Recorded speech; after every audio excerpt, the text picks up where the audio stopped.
live. Whoa. How's about that? Jeez. You. Hey, y'all.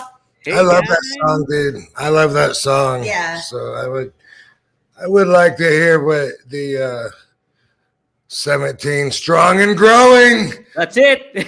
We're picking up pace. Yes. I'd like to hear what they think about the song. They like it. I heard somebody already just Gem the Dawn. I had volume on full blast, so when it came on, I leaped from the seat like a cartoon character. So, oh man, he caught the vibe. He definitely caught vibe. It's like specific, like kind of like a Jamaican kind of West Coast also flavor. Like sounds like some Cottonmouth Kings would do. Makes me feel like I'm in Jamaica on the beach, having locals tell me that they have the chronic when it's really ragweed. When it's just ragweed. Seaweed, maybe. Yeah, that's a dried up seaweed or something. Yeah, I got the chronic, man. Hey, brother. Well, hey, we're live, and it is One of a Kind with RVD and Katie. So, a very special guest here. Baby. Thank you, baby. Rob and Katie told me it's equally cold in Las Vegas as it is in Pittsburgh. So, how about that? Pretty wild. So, but hey, we're live. So, fans, if you guys want to interact, ask a question to Rob, feel free to. Feel free to donate to the show. Do a super chat or a super sticker. We'll definitely get to those questions. Use hashtag AskRVD to hopefully it'll stand out too, and we can get to cooking on stuff. But Rob, this is the earliest that I've remembered to check in and look at the chats. So we're just improving all the time. That's it. This is we're rolling and moving and shaking here. It's baby. learning as we go here. Am I being detained? Well, Rob, so somebody broke a record this week, huh? How about that? Dude, yeah, man. I'm proud. Let's share it. I'm surprised he didn't do it before. Like Gigi Mufu. If you don't follow him on Instagram, you're missing out on a freak of nature. Dude is always showing off his athleticism, and he does crazy stuff. He's jacked, but he does backflips and splits, and he lifts the gym. So if you follow him or can find old posts, he lifts up like the whole squat rack, and load that up and carry that around while he's got a fucking dip chain weight. He does all kinds of crazy stuff, and very entertaining though. And he's crazy. And you know what? I bought some smelling salt because I watched him do it. He'd go, and he before he does a lift, and I was like, man, that looks good. I've never had a time to use it though. Like I have it, and I've had it for the longest time, and I still want to try it, but I'm like, when's the right time? Like I'm not going for like a maximum lift or anything like that, like ever. I don't know. Yeah. But sometime I'll use it though. But yeah, that's him. So you were aware of him before he broke this record? Yeah, totally. Okay. Matter of fact, he did one before where he let's see, he had a foot under each chair, and he held a barbell over his head with weights on the barbell, doing like an overhead press, and he held that, and while his feet spread into a split, and he went down into a full split across the separated chairs, holding that barbell over. And I thought, wow, that's maybe that's more impressive than what I did, but always been a fan. Holy shit! Wow. Yeah. Well, let's check it out. First, I have a clip here of the previous record holders here, including certain someone that is with us today. OG, I was the first record holder and setter, and that's cool. I've been seeing that lately, like different people that have done. Juji's the first one I've seen beat 166.5, but I've seen a few people doing it with lighter weight, heavyweight still, but working their way up, and I was flattered. It's cool. I said it. They're giving me credit. Hashtagging Van Damme lift. It's really cool, because I was inspired, obviously, by seeing the man himself, Jean-Claude, doing the split in all his movies. In Bloodsport, it was across a couple of chairs. In King of the Kickboxers, he got it in there by being tied to some trees. Lionheart, everything. He always would like work that in. And anyway, I was doing that in the gym while I was trying to put on size lifting, and I thought of doing weight while I'm split across the benches. So I started doing like dumbbell curls, something light, even a tricep overhead press. And what I really liked was jumping into it and landing, bam, in the split across the separated benches without falling, like bam, having the balance. And I got to where I would jump up higher and higher and do that. And I never, with the weight, I never like did like a full workout, like, like I wouldn't recommend, like, you want big biceps, do dumbbell curls while doing the splits. It was all for show and for something I was trying to get better at specifically. But a guy that I looked up to in the gym at the Y Center in Battle Creek saw me jumping into that split and kind of blew my dream away by saying, what do you do that for? I was like, I don't know, it's fun. He goes, no, I mean, if there was a reason, I'd understand it, but you're going to blow your knees out. It's senseless. Are you getting paid for it? And I'm like, no, I'm just trying to learn. He goes, yeah, I wouldn't do that. Yeah. Man, I guess, he's right. I don't want to blow my knees out. That would suck. All athletes that I know that are older blow their knees out. I don't want to go down that route, So anyway, as I was putting on size and lifting weights, I used to power lift, not competing, but that's how I first started lifting weights. That's how I got taught, was power lifting. So it was all about moving the heavy weight. I was benching over 4, squatting over 5, and now, for not being one of the bigger guys from my day, sometimes when I hear what was impressive by their standards, I'm like, damn, really? Like I was not that far out of the ballpark from what some of these big jacked up guys were doing. I just didn't look like it, but I did put on some size and shit. And so when I did the Van Damme lift, I was showing off for a picture, doing the split, holding a dumbbell up and posing, 110-pound dumbbell. And then it was a 135-pound dumbbell at the Gold's Gym in Savannah when I was older. Not still a kid at the Y Center, but this was probably 96-ish, 95. And anyway, then everybody saw an ECW with the officials around me. I'm not saying Juji didn't have the official, so it doesn't count. So it might not be official. Quite possible, though, since the officials weren't around him, it might not count in the record books because they did have to measure everything, weigh everything. And as a matter of fact, the first attempt that I did was a failure. A lot of people don't know this, but in my outtakes, what sucks is there was a local wrestling team from Valley Forge, I believe, or Pigeon Forge. Valley Forge Fitness Center is where I was, and the wrestling team from the local high school, they were all there to watch me do this. And so while we were filming my first attempt, they were all behind me, and I was like, now when I lift this up, and the officials said, my hand had to be at least as high as my navel. Maybe I had to clear my navel, I think, in order to boom, as far as lifting up. And I had a weight belt on, and as Juji found out, the dumbbells aren't really made for doing this. But my first attempt, I said, okay, when I get it up there, because I'd never done more than 135, but I just knew I could. I didn't doubt it. I was like, when I get this 166.5 up, it'd be cool for the camera if everybody was chanting RVD, RVD, and they're like, yeah, let's do it, RVD.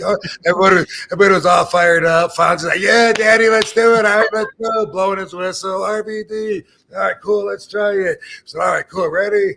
Boom, I'm RVD, blah, blah, blah. Watch this shit. And I'm lifting it up, and then it got stuck on my weight belt. The top dumbbell got stuck, or maybe it was the bottom dumbbell. Either way, it was stuck, and I couldn't lift it. I only had like 2 inches to go, but I was like, and the more I pulled, the more energy I was wasting, but it wasn't going anywhere. It was stuck on my weight belt. I dropped it. There was no RVD chant. It was just failure. It was like, oh, I had to, de-split myself. And the team had to get on the bus and leave. They were going to a meet, somewhere. And so I missed that opportunity. And then what I had to do was make my own dumbbell by putting all the heavier weights on one side of the dumbbell, and then the lighter weights, the smaller weights on the top side, so that the top side would clear my belt, I guess, and the bottom side, I guess if it was stuck, I still got my hand high enough. There was a lot into it, and if you look at the Christmas tree shaped dumbbell in the OG record setting, that's something you'd have to have a really trained eye for, I would imagine, but that's a true story behind it. So the second attempt, boom, I got it. The judges were like, up, and gave me a signal to go ahead and drop it. And I missed that part of Juji's. But anyway, he said he had 80. Yeah, 150-pound dumbbell, and then he taped, I guess, 3 10-pound plates to it with duct tape or something. So. Oh, shit. Well, now, Rob, did you ever figure out, though, if it was doing the lift itself with the dumbbell, does it end up kind of being beneficial for you, or were you more still concerned about your knees when you would do it? I think it's more of a show-off thing in general, but, I mean, there's proof of people that really push themselves, and they're freaks. If they're not already genetically contortionists, there's a lot of people that you can see that go way past the split, and the body goes way down and the legs go way up and it looks freaky. And I imagine they must have got that way from really pushing themselves, unless they could just always do that, like I said, and they're just a genetic freak. But I do think if that was someone's goal, then if you keep at it, then I do believe you could go past the normal standards, just like National Geographic magazine. I learned about in the African tribes how they would put all these rings on their neck just to stretch their neck. And if you do it enough and they wear it long enough, guess what? You are a giraffe. So the physical body will adapt. If you want to maybe take a nap in the Van Damme lift split position and see how you are waking up. Yeah. Like even back in the day, tightening the corset so much and the waist being so small, like waist training. If you do that, the consistency, your body will just adapt to it. So I got to move. So it wasn't just for holding it for the minute, but also training your body, huh? Yeah. That's okay. You can leave that on the ground. Okay. We have the video here too. Put that on something I needed. Ooh. My beverage. Yeah. You got you got the video of me doing it? I got the video happening. Yeah. Let me put up the share screen again real quick. All right. Now these are like the previous the top 3 people before Juju did it here. So let's share this out here. I'll pull this up and hit play. I love you. I love you. All right.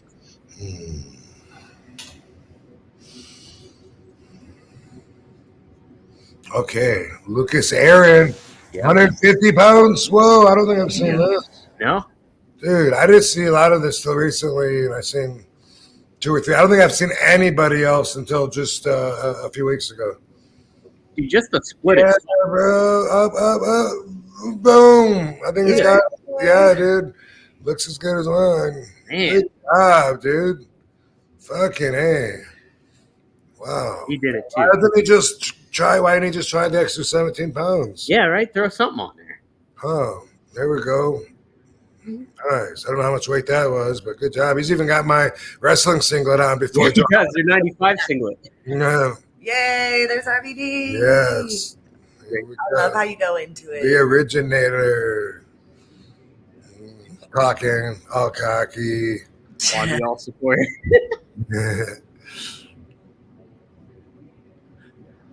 I thought you were doing it one-handed at first when I saw it. Right. Obviously, I'm very comfortable in that position, just chilling. Yeah, yours goes deep as well. You can't really. Wait, is that no? That is the 166. Okay, yeah, you can't really tell. Like I said, the dumbbells on one side are the smaller plates, but you can't really tell. I guess. I think that might be the first time, possibly, that I called myself the whole show. Oh, really? Wait, is he gonna do it?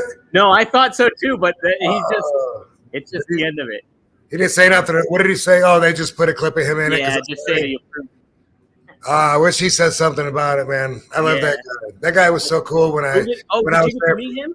Yeah, when I did the draft picks. Oh. Remember we recorded something where I come out of my office. Yeah, that's where I had the card upside down. You had the card upside down. You're like, he was in it, yeah. But yeah, I thought he was a really likable dude and answered questions I was asking him about peptides and stuff that I was just learning about. And yeah, and plus when I see him play the guitar to the dude coming out, I loved how committed he was to it. Oh yeah, he was definitely committed. It'll be very interesting to see where he lands because he's a free agent now. He got released, and so he's such a talent. Like he's gonna land somewhere. That's something that they all got to learn, though. They're all like, I thought everything was going fine, and they just told me the next 6 months what we were going to do. I don't know what. They all got to learn that that's how the industry is. Like it always has been the whole time I've been in it. And so I just tell people, don't really believe and commit to the idea that everything that they're telling you is going to happen the way they said it's going to happen, because it's probably not. Well, Katie, has that ever happened to you too? Like where you had some expectations and then they all kind of fell, like kind of dissipated in it, and from a wrestling perspective? I guess maybe yes or no. I guess COVID was something because I just signed to Impact Wrestling, and then we were filming for TV still, but there was no crowd because of the pandemic. And so it was still fun. I love being Rob's manager and wrestling. But it would have been more fun with the fans because you okay? Yeah. Well, oh, that face you made. I suck a joint in my hair. You did? But anyway, it would have been more fun to have the fans there. Absolutely, yeah. Have you ever had a promoter tell you, we're going to do this, and you make you the champion and have you go over these people, and then like later on, then you're like, hey, wait a second. This is not what I was told was going to happen. You ever been in that situation? Yeah. Yeah, well, it's part of the business. Yeah. Yeah. And that, yeah, like you said, and especially in like the show business kind of aspect of it, things, entertainment, everything kind of changes. And I mean, that changes with anything too, with whatever you make it work. So yeah, it definitely happens. True that. Show right. People that can also watch live on YouTube at The Real RVD. Oh no, right? It's on my page live, right? It's on your YouTube page. So RVDpod.com. If you head there, that's where you land. Watch RVDpod.com. So show right. Well, if you go to my YouTube page at The Real RVD, you can't see this right now. It's not there. Yeah, you can at your YouTube page. I'm asking. I don't know. Oh yeah, no, because people are commenting on it from the. Okay, I thought so. Yep, and here's a comment here, super chat. Thank you, Show Ryu King. What up, RVD? Blessing and bong rips from Detroit. So there you go. Appreciate it, man. I was just asked about my availability and interest about going back to Detroit for the Astronomicon, which we just did a few months ago. You didn't go to that one, huh, baby? In Detroit? That doesn't sound familiar. No, I don't think so. But so when was that? I think April. So I might be going back. If so, bring RVD some pre-rolls. There you go. Bong reps, sometimes I looked down upon in the conventions. Are they really? Sometimes. Depending on what kind of convention. Right. Where you are, who you are. Another super chat we got here. Nick Cross. Thank you for the Nick Cross to make you jump.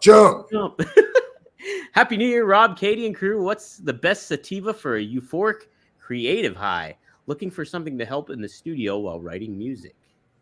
Is there anything that stands out to you, Rob? Sour Diesel. Sorry Diesel, it's called? Sour Diesel. Sour Diesel, okay. I'm just throwing that out there. I'm not saying necessarily I feel really strongly about that, but that's what comes to mind. So I'm going to go with that. How about that? There you go, Nick. Try that baby out. Okay, so apparently Eric Bugenhagen told Chris Van Vliet that he's essentially retired from wrestling now, or at least for now. Well, yeah, okay. But that usually means I don't know what I'm going to do because unless people book me, I'm not going to be working. But if they book me, then I will be. I think it probably means that. And if he has a 90-day clause or something where they got to pay him out still till the expiration of his contract, then he'll be chilling until then anyway. But I don't know. I mean, I say that generalizing, not knowing what his interests are. But I did see the one interview that he did. It was with Chris Van Vliet. I saw part of that. Mm-hmm. And he seemed more like indefinite about what his position in the wrestling business would be. Yeah. I mean, if you're only a free agent, if you're in the industry or attached to it. Right. Now, does it kind of help you with almost like leverage or your star power too? If you kind of imply that, oh, I'm kind of retired, so it's going to be hard to get me out. Does that kind of help? Do you think that can kind of help in a certain way where it'd be like, oh, no, not someone with his experience. Yeah, no, and maybe not in general anyway. I don't think so. Okay. Yeah, that's pretty interesting. Now let's watch the record breaker here real quick. I forgot to share even him doing it. So. Oh yeah, man, Juji Mufu. Follow him on Instagram. Dude is a freak, and I bet he breaks all kinds of records. In fact, I'm pretty sure I've seen him do it. I believe it, man. Jeez, he's like, you can tell he's got some momentum behind him there. So let's take a look here. Here it is. Oh yeah, the girl too. Yeah, I was gonna share that picture too. So I like the way he goes into it. He's fucking. You can't hear the audio, but he's like, "Let's go!" Jumped up into it, jumps down. 180. Yep. Yeah. Little roll, little double bicep. All he's missing is doing the thumbs at the end. Yeah, right. Yeah, that would have been cool. Next time, motherfucker. Juju mofo. Get some judges in there so it's officially official. Hey, right, man. This ain't no backyard kind of promotion here. But what if those were foam weights? The all around Weightlifters Association. Everyone knows that. Right. This was a freak weightlifting organization that officiated it. They specialized in doing odd lifts. So, I was shopping it around, trying to see who would have interest in helping me gain exposure for this at one time. I can't remember who started telling me, but I had a really impressive picture of me with the 135 in Savannah, Georgia, and I was jacked up and probably like 240 pounds. And it was just an impressive picture. And a lot of people would ask, like, have you talked to Guinness about this? Or you talked to Ripley's? And I'm like, geez, don't you got to have an elephant standing on your leg for that kind of stuff? But I did look into it, and somebody gave me somebody's number. Somebody gave me, I ended up contacting this guy up there in the, I guess the Tri-States area. Don't know where he's from, but like 3 different officials had to meet there in order to make it official. So that I remember it was a big joke because I don't know if you know that area. You live in that area, dude. Valley Forge. Oh, well, that's more Philadelphia area. Well, okay. Close to East Pennsylvania. I'm Pittsburgh, so West Pennsylvania. Oh, okay. Because so one thing that was funny, I was telling Sabu about it after I talked to the guy on the phone, the official. I wish I could remember his name right now, but it's been a while and I haven't said it or read it or anything. But anyway, the guy said he was going to get 2 other officials. He just had to, because we had to schedule this and coordinate it, make sure they're available. And he says, I got a guy coming down from Lebanon. And I was so excited. And I was telling Sabu, like, yeah, man, one of the guys is coming all the way from Lebanon. And then we're driving and we're on our way to the Valley Forge Fitness Center. It's like, cool. It's in like 13 miles, man. That's going to be cool. And then we pass a sign that says next exit Lebanon. I was like, I knew that. You know, Sabbath was like, you thought they were coming from another country, didn't you? I'm like, man, I don't know. That'd be like saying, by the way, so it was Lebanon, Pennsylvania, but by the way, All Around Weightlifters Association, they're domestic, national. They do one-arm bench press, one-arm deadlift, like oddball lifts that they're interested in. And they told me at the time that I could go for setting it as a world record, which would have been pretty cool, you know, and maybe looking back at it, maybe, but it didn't seem feasible at the time because I would have had to go to this meet that was coming up in Romania. oh shit. And yeah, like I was like, I don't know, man. I'm 25 years old. Romania's a bit of a ways. I don't know Romania, but now I've been to Romania, you know, in Bulgaria, and now of course I'm a huge superstar. But anyway, yeah, that's a story behind it. The Van Damme lift, the failure, the success, the progression. And it's pretty cool seeing people go for it now. And I always wondered why nobody went for it, pushed me so that I would beat them, because it wasn't like that magic number 166.5 ended up being like the most I could possibly do. It was kind of something we just picked because it was Fonzie's body weight. Yeah. I had done the 110, no problem. I got video of me. I can hold it and talk to you like I'm talking to you right now. Now, this is only 110 pounds. Don't worry. I get much more impressive than this. Boom. And then anyway, we went to 166.5, and I really thought someone would do 175. And then you go back and forth. 95, yeah. But now, I don't know now, man. They waited so fucking long. I don't know. Well, at that time, what weight do you think you could have done it at? I don't know. I think because I didn't even work towards it at all, you know. So if I would have worked towards it, I think I could have come close to 200. Really? Yeah. Wow. Yeah, I could have pushed it. Do you credit a lot of that ability to do something like that? Not only, obviously, you're flexible, but I mean, like flexibility, strength, and balance. You have to have all three, or you can't do it. Okay. And you have to not just have them; you have to be extremely well gifted in all three in order to do that. Oh yeah, I could imagine. And well, I was just going to even mention, like, you all had that natural strength and muscle in your legs. I'm sure that helped in a certain way with stability and everything like that too. You know? I'm sure, probably so. And I do feel it afterwards when I'm doing it with the weight, like the next day and stuff. I would be like tight in the groin area because I wouldn't do it for like months in between. And then when it's a photo shoot, hey, I got another pose I can do. You know, I just like pull it out. Yeah. Wow. Well, you set up a perfect segue for our first sponsorship. Rob. It's not about pulling it out, is it? No, it's not. Okay. But I mean, Rob, you're known to work stiff, but hey, a lot of people want to work stiff in the bedroom all the time. Yeah, it's not about pulling it out, is it? It's not about it is. Oh, okay. This episode is actually sponsored by Blue Chew. Let's talk about sex, guys. Remember the days when you were always ready to go? Now you can increase your performance and get the extra confidence in bed. Listen up. BlueChew.com.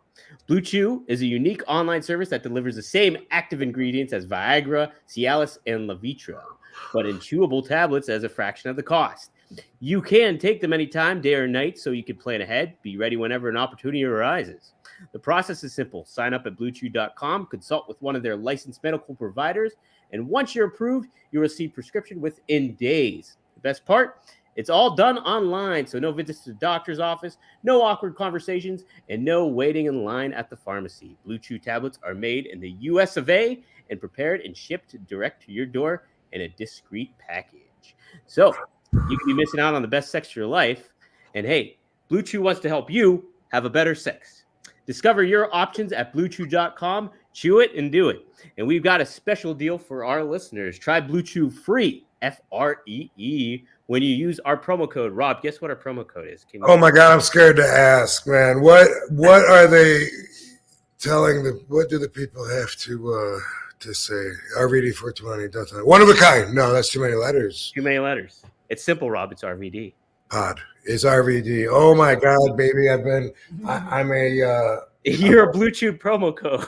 I'm a promo code. What other height would you reach now after this?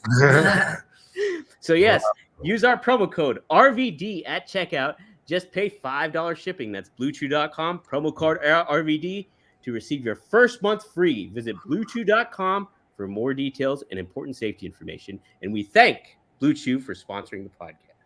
I'll let you know. Hey, baby. How about that?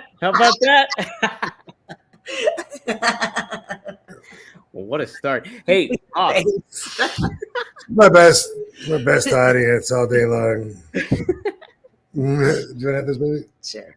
Well, so I don't know if you heard, Rob, but this past Wednesday on AEW Dynamite, your protege, your prodigy, Hook, is he's going to challenge for the AEW World Title against the hot dog saver himself, Samoa Joe. So that's next week on Dynamite. So nice. Interesting that those stars are crossing with one another after, we talked about Samoa Joe, and obviously you worked with Hook. What do you think of Hook overall? Like from that, I know you've only had 2 interactions with him when it comes to in the ring stuff, but overall, do you think he has that capability to reach a top star level, like in pro wrestling? Well, from what I know about him, absolutely. What I don't know about him is very important here because this sounds like a good matchup. It's probably a really exciting matchup if you followed the pathway that Hook is on and seen what he's overcome to find the obstacle that he has now with Samoa Joe. I haven't, unfortunately, been following the matches he's had since me, so I don't know that part of it.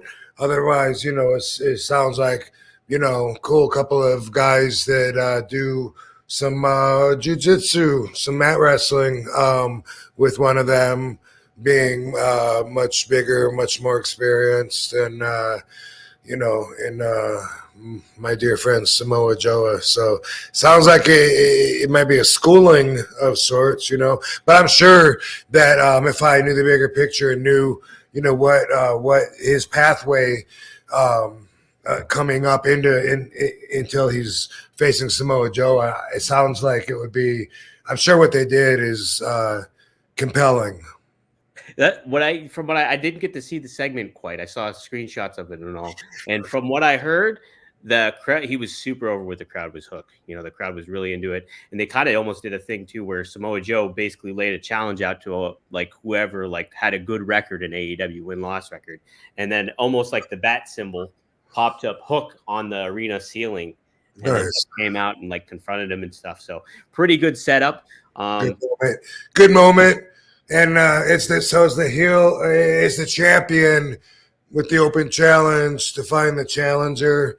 That's always like a decision you got to really think about if you want to, if you want to let that happen as opposed to the other way around, because sometimes it can seem like you only got one guy or something, but that sounds really cool, and hopefully I'll watch it. I think we got it on saved on the DVR there, huh? We've been watching a lot of that. We've been watching docudramas. First was the little troll girl, Natalie. Curious Life of Natalie. Natalia Grace. Natalia Grace. Yeah. Oh, is that on Netflix? Okay, that one, and then also the Gypsy Rose. Yeah. The other one was 8 hours or something of our life. And now it's a Netflix show called The Act, and it's Hulu.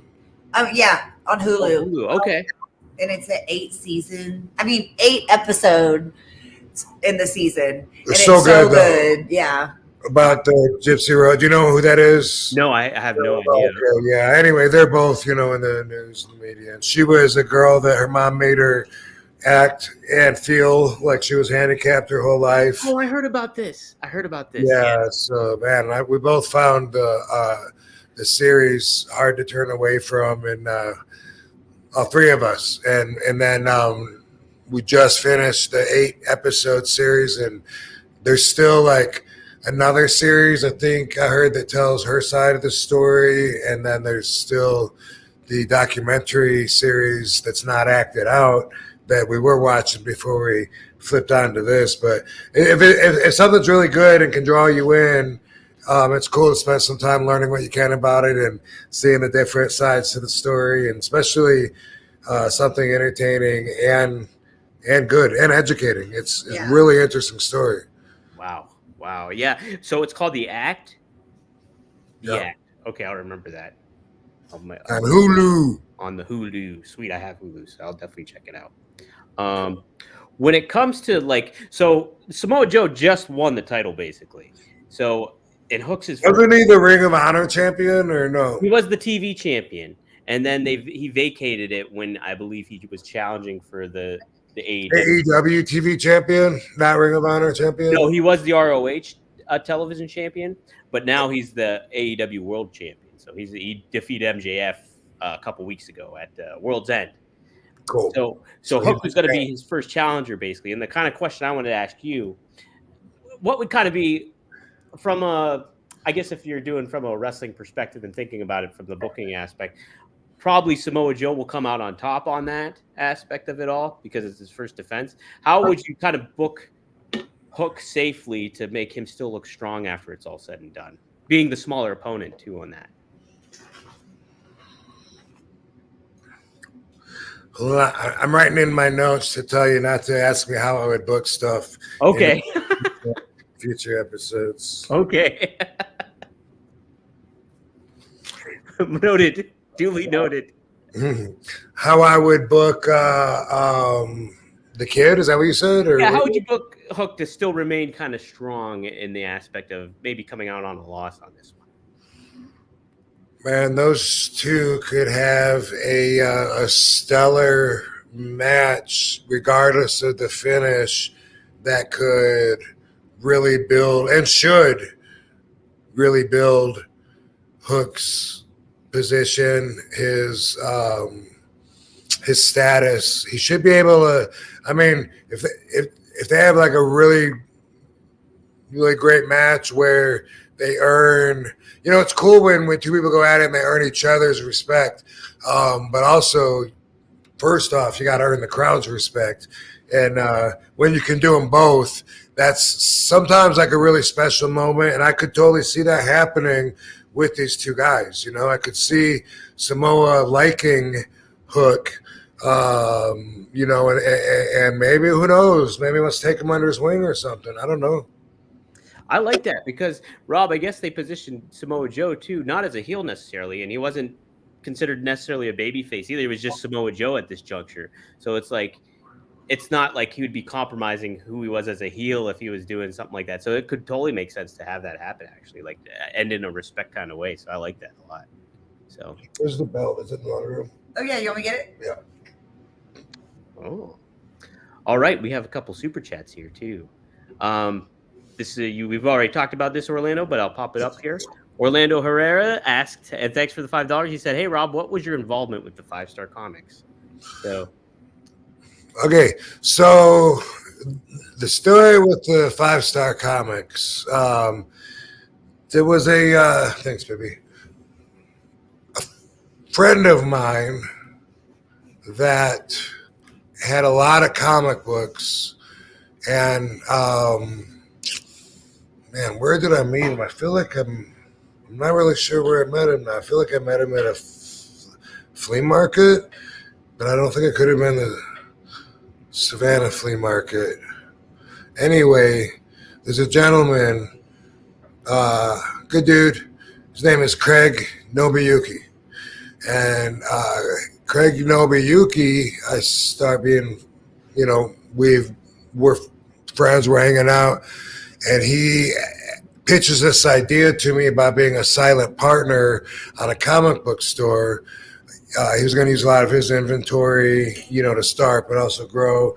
And, I thought about it, and this is, I don't know when this is. This is early WWE. So 2003, maybe, feels like around then. I don't know. And I'm liking the idea because I always am a sucker for a business idea, like too much. Yeah. She knows. And a lot of people take advantage of me all the time. But you're optimistic.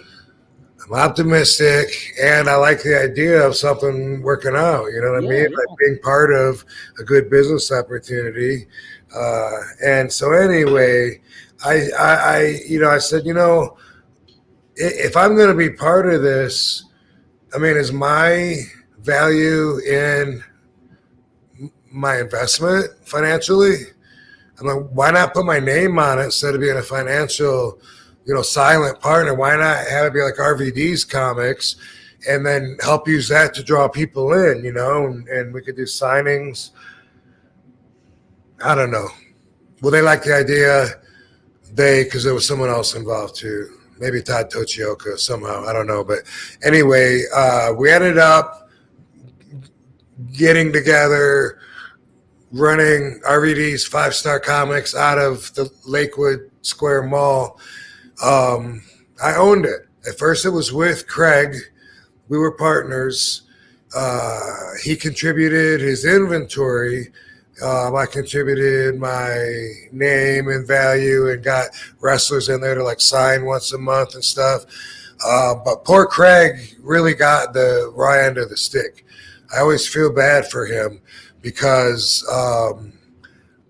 my team, in other words, my accountant, business manager, those kind of people that are looking out for my best interests, wanted to make sure everything was done exactly by the book and that we had an inventory done on every single comic before it came in and the value of what that was, and put that up against the value of whatever else there was. But anyway, in the long run, he ended up getting screwed out of the whole deal. And had to walk away from his inventory. And I don't remember exactly how it happened, but my accountant explained it to me as if it made perfect sense, because that was what was on paper. And I've never even talked to him about it since then. I always felt bad. I ended up with one picture in a frame of his, of some princess, and he always wanted that back, and I was like, cool, yeah, I'll send it back to you, or we'll meet somewhere. Never did. Now I don't live in LA, and it was LA too, not Savannah, now that I think about it, when I met him. So it couldn't have been a flea market. Where did I meet Mr. Nobuyuki? Anyway, so he ended up having to bow out, and then it was just mine. And then what I did was go in there maybe like once a week. I pick up my weekly Wednesday comics from my list that I was reading at the time. I'm not currently reading anything. I would look around and take mental notes and tell the people, like, hey, this looks like crap. Can we clean this up over here? Or, how about if we put that on the shelf and it frees up space over there? I would say I never opened up the cash register one time, so not the best job at being a business owner. I trusted everybody. I did have cameras in there. I had a lot of young, inexperienced people that, as I was told, learned a lot about themselves at my expense. But every month, it would be like, hey, the store needs this much more money. I'd put it in. My accountant would give me shit and say, we can't keep doing this. You got to make money from that store. You can't keep funding it. You're just going down this rabbit hole. And I'd be like, yeah. And anyway, it lasted about 3 years. And then I did just stop funding it, closed everything up, and then learned a lot more about some of what was really going on when I wasn't there. And I'm sure there's a ton of stuff that I would never will learn about because I was very trusting and to my detriment, So that's what happened? I had it at the Lakewood Mall for a year, and the rental agreement was set up there in a progressive direction where the longer I'm there, the more it'll go up. They give you a starting rate, expect your business to pick up, and then they kept wanting to raise the rent. And I moved it to something that was less expensive, but it was out in Lomita on PCH, close to my house. I lived up on the hill there, so it was close, but it was kind of hidden. I kept trying to put a sign up on the roof and trying to draw attention to it because it was easy to pass by and not notice. But it lasted there maybe another couple of years. We kept doing the signings like once a month. Lots of good memories for the people that were able to make it. Lots of wrestlers that I'll always be grateful for. For instance, because I was starting out, what I was doing with the wrestlers, they would sign and I was splitting the money with them. I was doing 50-50, which they didn't really necessarily know when they were there. They were, all right, cool, thanks, whatever. Batista, and I didn't know, we were that good of friends. Yeah, this was way before Wrong Side of Town. Mm-hmm. He did the signing there, drew the biggest line we ever had, and then said, just keep it, good luck with the business. No shit. So that I'll never forget. You know what I mean? Like, he's cool forever in my book. So he doesn't even probably, I don't even know if he remembers that, but I'm sure he doesn't know that it means that much to me because I never talk about it. But yeah, stuff like that. But we had everybody though. Benoit was there, but Kane, Trish, Lita, Tajiri, Booker T. I have a picture collage of all the photos of everybody that was at my store, Hurricane, Tajiri, either location. And so I owned it, and I took I financed it, and I took the financial hit. Wow. Yeah, it's kind of a shame too, because like a lot of times comic book shops, there's such a passion behind it too, that like if you get the workers that care about it and everything like that, that can really grow into a kind of good business. It does depend on location a lot too. I mean, like that's sure. Like I said, I never even opened up the cash register. Like I trusted everybody like way too much. There were a lot of times over ordering, and so I was trying to get to the bottom of that. But besides that, I really should have been on it a lot more than that. I was busy on the road with WWE at the time. That's one thing that my evil ex actually admitted to, was she said that she regretted that she didn't help out more with the store instead of sitting on her ass when she was just 5 minutes up the road when it was in need of some proper management. But anyway, I got some really cool statues in the end. Hey, that's good. Yeah. Nice. There you go.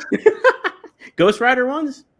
Yes. Nice. Some I got, I don't have any of it probably anymore, but yeah, I mean, basically had a lot of merchandise, eBayed whatever we could, boom, boom, boom, lesson learned. Yeah. Katie, has there been any business ventures that you kind of went down that you weren't, that kind of didn't work out, or you kind of had issues with or anything? I'm way more skeptical to things than Rob is. Mm-hmm. So I'm normally, if anyone comes to me with business ideas from the beginning, I'm just like, no, I don't want any part of this, because I've been taken advantage of in so many ways in my life to where I just I don't even like the gamble. I don't even like the risk of it. Right. And like the time and investment that goes into it, I'm sure is like another aspect where it's like, that's, I'm with you on that, but I also feel the optimism too. So I'm like in between a lot of the ways. But yeah, it's hard to sell her on something, when it's a risk or a gamble. Even, if I'm excited about it sometimes, but it's all good though. It's good balance. It's good to have that. The skepticism is always good. Yeah. Optimism is good too. So yeah. So there you go. We both learn from it, right? Yeah. Right. Mm-hmm. Yep. That's what makes opposites attract. It happens. Yeah. Yeah. Like a yin yang. Yeah. Exactly. Okay, Rob, here's a question, and feel free to answer it however you want to. But Mr. Whisper donated $5. He's like, Rob, any thoughts on the Jericho controversy? Look, RVD wife is hot. Thank you. That's really- Thanks, y'all. Aw, I appreciate the positivity. super hot. Thank you. I'm trying to find that one.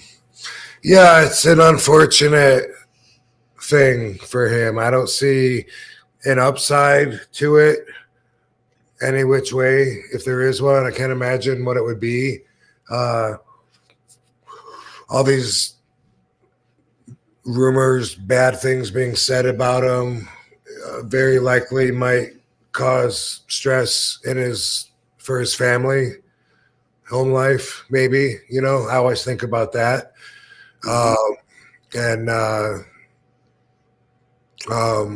It's something that I kind of feel like might just blow over, because it kind of seems like it has. Like, it seems like in a day or two, it seemed like, oh my God, wait till all these, you know, like there's a lot of pots that are simmering, you know, like they're about to, but then it seemed like, oh, I guess maybe not. So I don't know, you know, maybe the stress, drama, and eruption of the wrestling industry will be minimal. I don't know. Maybe. I think it goes in the aspect of, how fast the news cycle kind of goes. And it's just unfortunate. Like, some of this stuff gets caught fire on social media, and then that's how it all kind of spreads and gets more word out, where not everybody knows the details of anything and all that kind of stuff. And it's just like, But to that, I also will say, like, we all know that we live in that world. So right. Our actions are ours to make, and we make our actions knowing that we live in the world of social media. So to not expect stuff to get out, if there is stuff to get out, would be foolish. It's very true too. Yeah, good point. Yeah, you talked about that too on previous RVDologies. How about, like, all that's, you are responsible for how you're kind of portrayed online and everything like that. So, cool. Hey, the writer of your new music, BBDC, Venus Beach Dub Club, 1999. Thanks, man. He said, I played a reggae festival in and Demolition Derby in California in 2017. RVD was also booked to receive some Cannabis award. RVD showed up late and ended up doing commentary for the Derby. Wonder if he remembers it. It was pretty trippy. Do you remember doing commentary for a Demolition Derby, Rob? Do we know his name? The guy that did my music? BBDC. I'm not sure. Yeah, if you want to chime in with your name, hook us up. Beach Dub Club. Yeah. The Dub Club. I love the song. Yeah, I love the song. I don't even listen to music, and I do like reggae, and I love the energy, But I'm still, when I listen to it, deciphering some of the words and say, "Oh, hey, he's talking about me." So I still got to hear it more. Derby, California, 2017. There was a Cannabis award. I got it. Yeah. Oh, you mean this? Yeah. Yes, absolutely. Speaking of awards, check this out, dude. Fucking Lifetime Achievement Award for all the advocating, all the attention RVD has brought towards cannabis, helping legalize it, getting it out of its shitty hole, its penitentiary that it's been put in unnecessarily, unlogically, and unforgivingly. So anyway, I remember that Venice Beach Dub Club. Matter of fact, my good friend Medicinal Mike, Medicinal Mike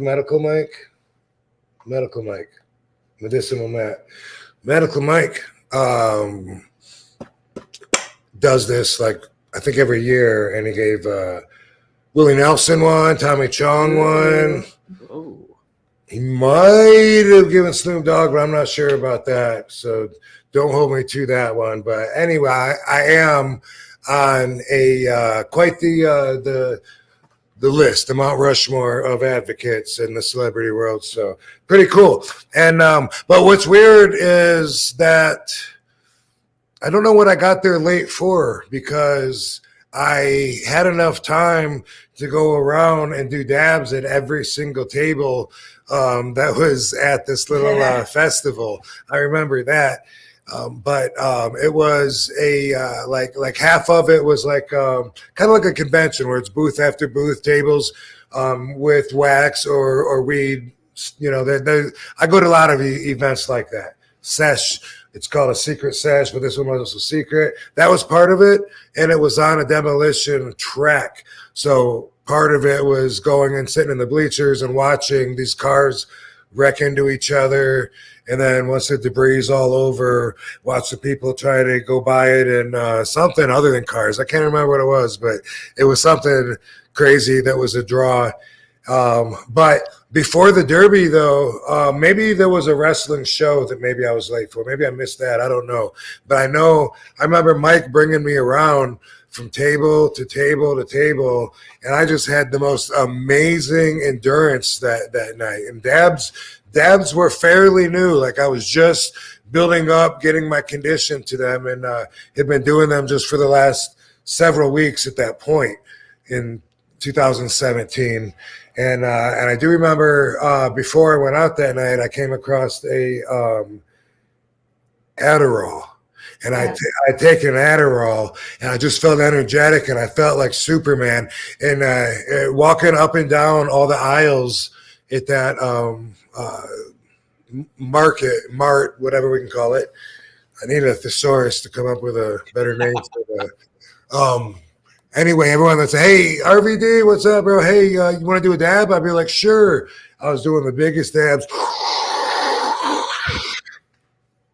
And like, thanks, dude. Like, wow, man, that's good, man. What is that, man? That's great flavor. I went table to table, and like, I only coughed one time, like at the very end. I was like compressing the hell out of myself. Like each time, I was like, oh my god, like that fucking. Maybe it wasn't a Adderall. Maybe it was a superpower underdog energy pill. That's what I felt like. Damn. Yeah. So I mean, at that point too, Rob, like now I'm a novice, obviously, when it comes to marijuana and smoking and stuff, but like you had such a high tolerance level for that it like, you weren't too affected. You were affected, but you weren't affected to the point where it's like, beyond control or anything like that. Yeah. And it just like anything else, it depends. Well, like most things anyway, it depends on how much time you spend doing that. You know what I mean? So like when I met Katie, doing dabs was my consumption of choice, and I would just do it all day. Dab after dab, when I'm sitting around smoking, you know. I mean, I do other things, but then I would come back to it, and sometimes I do other things. But anyway, I was just so conditioned to it that when people would come over to my house to smoke with me, a lot of my friends, it would just fucking put them out, and they wouldn't realize it. You know, I'd be like, "Are you sure you want a second one?" They were like, "Yeah, if you're doing it." But I mean, I do this every day. Yeah. You know, like I smoke dabs. They're like, "Dude, come on, man. I smoke as much weed as you." I'm like, all right, 2 dabs tops, 3 dabs too much. If they've never done it, I lost Medium Rob. I lost James. I lost that one comedian dude that came over to Tim Chismar, and maybe someone else. And all these guys, they take it, and then all of a sudden they're just like too high. 3 of them I lost because they went to the bathroom and just never came back. Oh shit! Yeah. What are they doing in there? Staring in the mirror. Yeah. Really? And the other guy, the comedian guy, he sitting there, he just switched. We were doing a business talk, and he switched. The only thing he would say was, "You motherfucker. You motherfucker, you got me. Oh my God, dude, I am sorry. You motherfucker. Yeah, I was like, dude, I told you, you motherfucker. Oh my God, you got me. You motherfucker. I'm so high. And I was like, bro, I told you don't do it. But anyway, it just depends on what you're used to. Like you smoke a lot. You know, I smoke or not. I roll them, so they're before I smoke them. I don't roll them as I'm smoking them. Yeah. They're not during rolls, they're pre-rolls. But no, I smoke mostly doobies. And so a lot of people will, if they hand me a joint, and they say, bro, all you need is a couple puffs off that, man. This shit it's like, dude, fuck off. You're not me. You know what I mean? Like, yeah. Why that's so stupid, but that's RVDology. Everyone's got a different perspective on everything. But yeah, so anyway, because of that, right now, dabs will kick my ass. I'm coughing.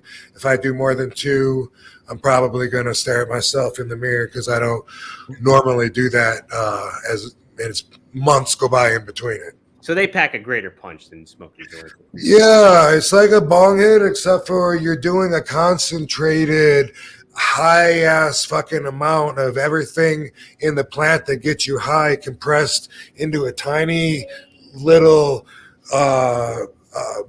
piece of wax of different integrities, and then and then super high fucking heat, 400, 700 degrees, burning it so that you get the whole thing like boom, it's gone, like all at once. So there's nothing that compares to it. There's guys that we know, like on Instagram. I haven't seen him post in a while, but I used to see him all the time at the Secret Sesh, which is one of these conventions that was every week in LA. Maybe it's still there. These guys were super cool. Used to sometimes get some product from them. Hi, D.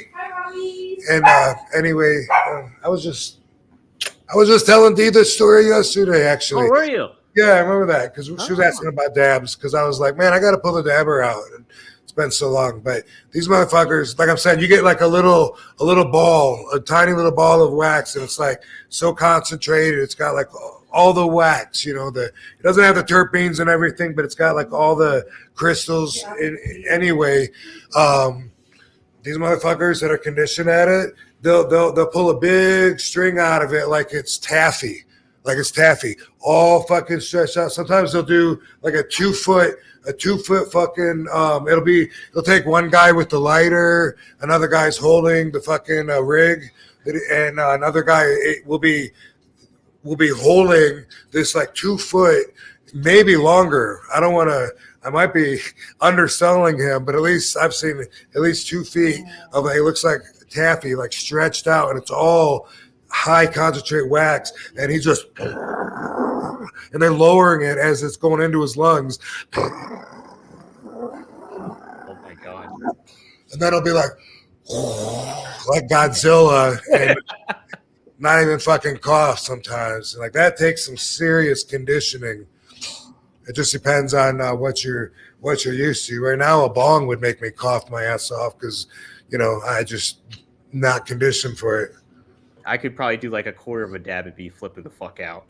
That's so strong, yeah. But yeah, that used to be just like the everything. Thing is, you got to get the nail. That's what you call the bowl that you burn it on. You got to either burn it with a torch, which looks sketchy, especially if you're in the car with a torch. Looks like you're doing some other drugs. Yeah, right. Which actually are safer according to the Controlled Substance Act anyway. Or you can get like an electric nail that preset the temperature and shit if you're into it, if you use it enough, but yeah, dabs. How about that? Well, funny enough, VBDC chimed back in. He said Demolition Derby. It was actually called Dabolition Derby. So that's right. That is correct. Yep. Demolition Derby. And then he chimed in too. His actual name is Seth. Seth. Okay, good to know, man. Fucking love the music. Like I'm gonna start using it to come out to the ring too. Ooh. And to do all my commercials too. And every acting part has to change the credit song at the beginning to that. I like it. Yeah. I'm gonna change my ringtone. Your ringtone pops up. Yeah, I love it. What is it? What's your ringtone now, Rob? Is it Warrior? It's a gimmick. It's a gimmick off the phone. Something. Yeah, I get it. That used to be the thing, is changing your ringtone up. Yeah, your ringback so people could listen to a song while they waited for you to answer. Yeah. Yes, that was so good. That was like early 2000s. I remember being so pumped because I have an iPhone that other people have. I mean, ring that other people have. Yeah, from the iPhone. You know what I mean? Yeah. Oh yeah. Oh yeah. Oh yeah. Whoa, why is it so small? Wrestle Dog chimed in with £5. Thank you. Love from the UK. I just made a video about RVD, and now I see you guys live. Hope RVD gets to see it. You over here anytime soon? Are you over in the UK anytime soon, Rob? You know what? I had it on my schedule. I was just telling Katie this. Everything all ties in together. That my agent that books me at a lot of my signings gave me a whole bunch of dates that now months ago, and now some of them I guess are no longer there, and I'm confused. I'm like, dude, are we still doing the Ireland and Scotland thing? And he's like, I haven't heard back from them. I'm like, man, I got it marked on my fucking schedule, but just had that conversation and going through and looking at some of the dates that were maybes. And UK, that's all I got right now for the UK. Got people talking, got a guy from France talking about wanting to bring me over there to wrestle. And wait, France isn't UK. UK is just UK is Scotland, England. Scotland and England. That's it. That's I just learned that Ireland. And Wales. Wales too, yes. Okay. Mm-hmm. So there you go. But anyway, yeah, usually when we're over there, we go to Europe because they all do, like people over there get on 2-hour, 3-hour flights and they see the whole fucking continent. It's part of their living that we don't do here in the States very much. Right. Well, yeah, Wrestle Dogs, if you want to send us that video that you made, send it to... Yeah, what am I going to see? It says he hopes I see it, but I don't know. Yeah. Yeah. Send it to tweet us. Send us a link if it's posted on YouTube, right? Yeah, don't put it on the comments on YouTube actually though, but send it to the Twitter at RVD Pod. And you don't want anyone else to see it? Well, no, because it will pop up in the chat here.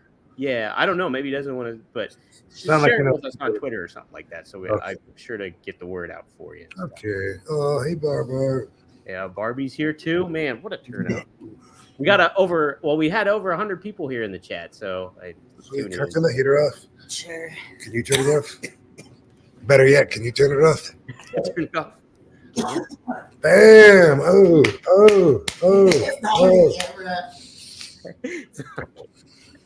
Gem the Dawn, $2. Any skating /surfing /snowboarding experience? I'm showing my skate tattoo.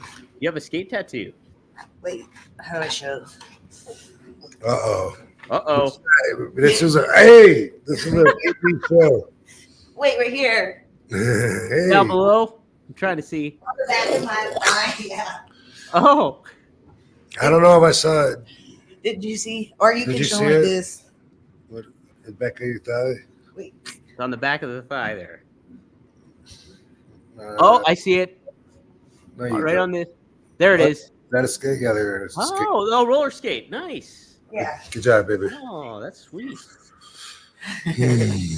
Rob, I don't. Let me see. I mean, skating. No. Did you skate as a kid? As a kid, just like everybody, we would roller skate, and I hated as a kid that when there'd be couples skating, I hated the pressure, because I felt left out because I didn't, have a girl to skate with, and so everyone else would couple skate. I'd be like, maybe I should ask that that girl from school. She seems like she kind of likes me, and and they go up there, but then someone else grabs her first. I'm like, oh man, forget it, and just be like sad.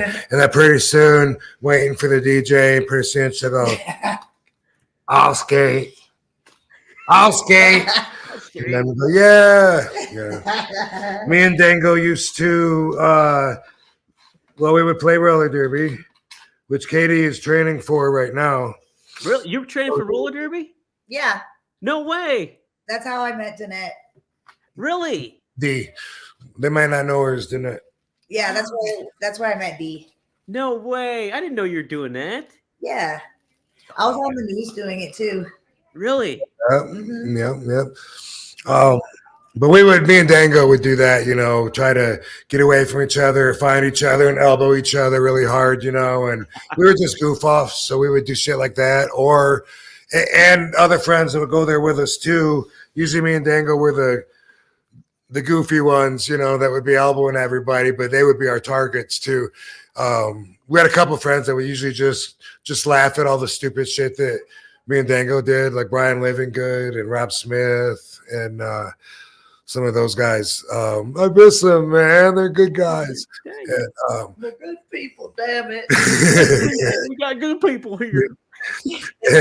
And one of my favorite things I used to like doing was when I would see somebody ahead of me while I'm doing laps, somebody that I know a target, was to time it so that I would get up and get like right behind them. I'd skate fast to get up right behind them and put my hands on their hips, like right before we're coming to the corner, and wham and push them hard as I could so that they would fly into the wall and miss their turn and go smack. So just a lot of chaos. Yeah, that's the most. That was my agenda when I went skating. I never quite got the double skate, I'm afraid, and of course there was the vending machines. I like those. Those are nice. Yeah. Snowboarding, no. But I did slide down. I sledded as a kid a lot, plastic sleds, a little bit of tobogganing. And there was a big hill right by where I lived. So it was like right there, half a block away. So I would walk to there, had a lot of fun. That was like an everyday thing in certain seasons. Used to build ramps and then go up there with water and make it solid ice and stuff like that. I remember pouring ice out in the road in front of my house, or water in front of the house, because I thought if I made the roads icy, maybe they would cancel school. Yeah. Just your block you tried to cover at least? Yeah, because sometimes school would get canceled. Yeah, right. Sometimes it was because of icy roads, and I don't know. I don't know. I guess I thought the tester was going to come right by in front of my driveway. I don't know. Well, I got to cancel school. The street's done. You really have the bigger picture in mind yet, I guess. But right. Bucket of water.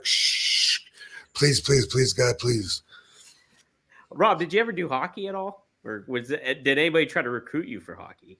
No. Just a little, that was one of the strangely required things that you got to go through in phys ed class up there. I don't know if that's everywhere or no, it's not. Okay, so yeah, just like we would do soccer and baseball and football. Hockey was one of those things where you had to play for so many weeks out of a semester during gym class. I don't even know if they make you do any of that anymore, because it doesn't seem like they should. And I've said that before too, that the whole idea seems weird. Like, why did I have to have a taste of so many different other people's lives that I will never, ever use, And whether it's easy to look at like algebra and say, I'm never going to use that. But when you think of everything, like, why do people that aren't athletes, why do they got to go through football and soccer and baseball? And I mean, they're going to be an accountant sitting behind a desk. I just don't know. Why did I have to go through music class and choir class? I hated that. That was so embarrassing. Oh my God, it's traumatizing as a kid. If you're shy and they're trying to make you sing alone, Did you ever have to do a solo, Rob? Did you ever have I mean, yeah. Now I don't think like in front of a lot of people, but in class, everybody did. You would do one-offs, go down the line one by one, and it's like, hey, everyone else has to do it. You do it. Why? Why that pressure for a fucking kid? I don't know. Why do I mean, I could use some of that room in my head right now if I could free it up instead of knowing the words to "Don't you step on my blue suede shoes." Right. I don't need to know that shit. Let my mind take up some better real estate with that than that. Yes. Right? Jeez. But I hated that stuff. Some kids were good at it. And I guess maybe part of my answer, the only thing I can think of is maybe to find out what you're good at, but I don't know if that's enough. I mean, maybe like the kids that really sang good in choir, maybe they wouldn't have discovered their secret talent if we didn't have a choir class, but I don't think so. I think that's bullshit. I think they sang in church on Sundays. They already knew. That's why they signed up. They wanted to show off the little bastards. And, you know, it's just like forcing someone to dance if they don't dance. Why did I have to dissect a fucking frog? That was disgusting. Oh, that was not. Oh, they smelled awful too. What's that? They smelled awful too when you would do it. The smell of formaldehyde, like whenever I go, it's such a recognizable smell now for the rest of my life. I feel like I smell things that like that smells like fucking formaldehyde. But yeah, cutting him and ripping his fucking skin open and pulling out his spleen and shit. I don't know that should be a requirement for every kid in their life to go through. And why? When am I going to use that?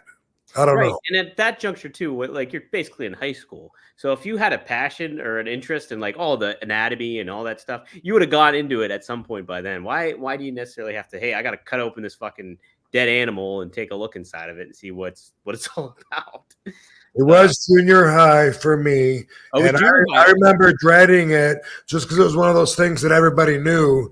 Yeah. If you're in biology and if you're going to, you know, eventually towards the end of the semester, you're going to have to dissect the frog, you know, and you just knew that going in. And I hated the thought of it the whole time, you know, so a lot of people, you know, probably didn't need to take typing because they're fucking baseball players or whatever, but you get the point. I don't know how they come up with the required classes. And I guess, like I said, if the meaning in the answer isn't just to give them all a taste of something to see what they're drawn to, what they have an affinity towards, what they like, what they are going to possibly want to do. If that's not the answer, then I don't know what is. And if that is the answer, why do we got to spend so long on it that I got to learn all the rules to hockey or else I'm going to flunk? You know what I mean? Like, right. Yeah. Why does a grade have to weigh on that kind of aspect of it all? Orlando chimed in. He said they have virtual frogs now. So I don't know if you just do it over an iPad. That sounds way better, you know? Yeah, man. That's why did they do that back then in '87? For me, I don't know. Right. Well, you had Frogger though, so yeah. Frogger was a fun one. That was always a challenging one. Were you good at Frogger? How about that? Pretty decent. Not. That wasn't one of my games that I could last for an hour and just crush it. You know, once it was like really, really, I got pretty good. I had the home gate version on my Atari 2600, so I got to where I could get you know, pretty far. That was fun. I like that game. I might download it on my phone. All right. We'll close it out with this final wrestling topic here, and then we'll do some RVDology if you have one, Rob. So also on Dynamite this week, it was kind of revealed that Sting's final match, he'll be teaming with Darby Allin, it seems, against the Young Bucks as his final match at AEW Revolution. So Darby's final match? Sting's final match. Oh, okay. Yeah, and then Darby will be tagging with him, though. Seems like a pretty good match to have as a final thing because a lot of like the Young Bucks know how to work, obviously, and Darby can take bumps like crazy. So, I think it just complements Sting very well and gives him a pretty good send off overall, I would think. Yeah. When is it? March 3rd. So in Greensboro, North Carolina. So Ric Flair will be in his corner and all that stuff.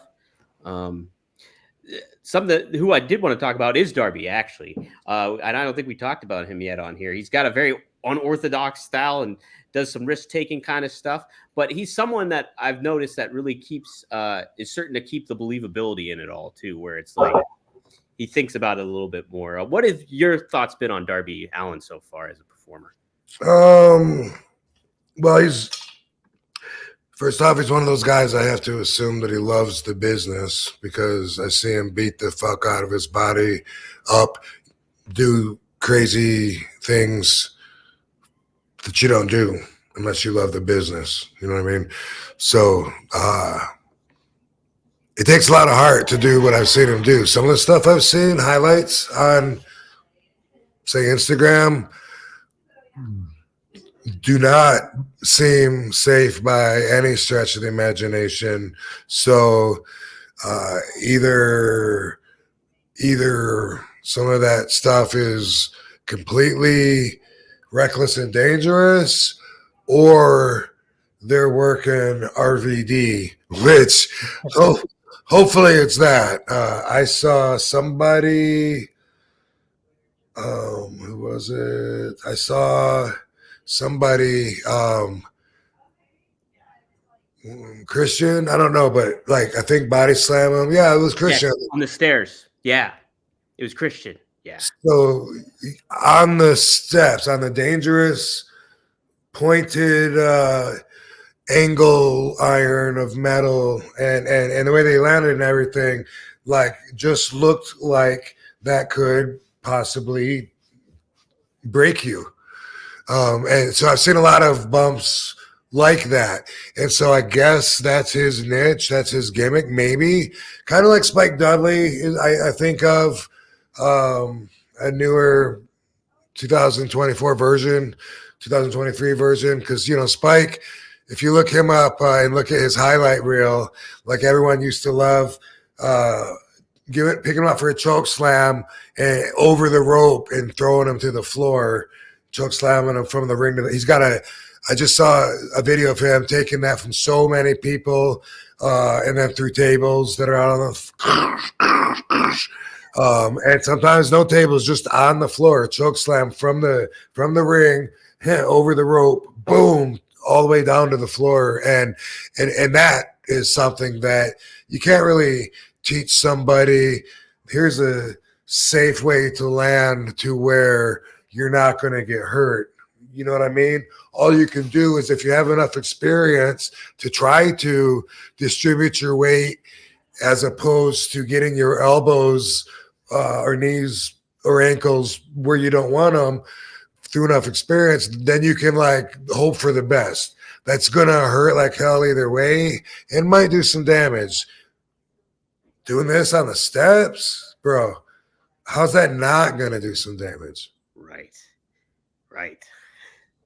I don't know. If he truly isn't hurt after stuff like that, then the great job. I'm a mark, because I look at that stuff and I'm like, man, if this, you know, it's entertaining because I'm popping at it, but at the same time, I feel for the kid, and I think, how long can he do that?